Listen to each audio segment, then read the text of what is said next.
নড়াইলের লোহাগড়ায় মৃত্যুর খবরে বাড়িতে চলছে শোকের মাতম। হত্যার ঘটনায় জড়িতদের দ্রুত গ্রেপ্তারের দাবি জানিয়েছেন স্বজনরা। এ নিয়ে লোহাগড়া থেকে বিস্তারিত জানিয়েছেন ইমরান হোসেন।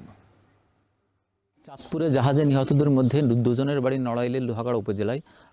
লোহাগড়া উপজেলার পাঙ্কচ্ছার গ্রামে রয়েছে আমিনুল নামে একজন, এবং লোহাগড়া উপজেলার লাউড়িয়া ইউনিয়নের 11 নলি গ্রামে রয়েছে সালাউদ্দিন নামে একজন। আমি এই মুহূর্তে দাঁড়িয়ে আছি সালাউদ্দিনের যে বাড়ি রয়েছে সেই বাড়িতে। সালাউদ্দিনের পরিবারের সাথে আমি কথা বলেছি। সালাউদ্দিনের পরিবার আমাদেরকে জানিয়েছেন সালাউদ্দিন সর্বশেষ কিন্তু চলতি মাসের কিন্তু 14 তারিখে কিন্তু বাড়ি থেকে জাহাজে যান, এবং তিনি কিন্তু 20 বছরের বেশি সময় যাবৎ কিন্তু জাহাজে চাকরি করেন, এবং 22 তারিখে কিন্তু সর্বশেষ পরিবারের লোকেদের সাথে ভিডিও কলে কথা বলেছিলেন।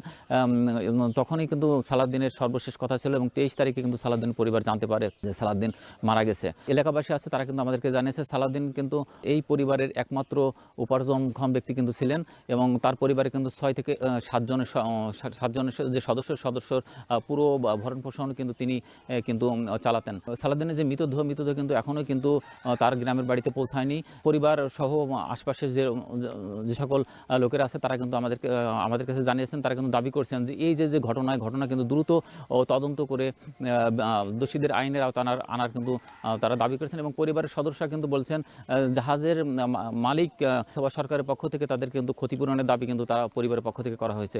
সালাউদ্দিনের মৃতদেহ যখন এই গ্রামে পৌঁছানোর পরেই কিন্তু তাদের পারিবারিক কবরস্থান আছে, সেখানেই কিন্তু তাদেরকে সালাউদ্দিনকে দাফন করা হবে। তো এই ছিল আমার কাছে নড়াইল থেকে চাঁদপুরের নিহতদের মধ্যে সালাউদ্দিন পরিবার থেকে সর্বশেষ। দেখছেন এখন জনপদে।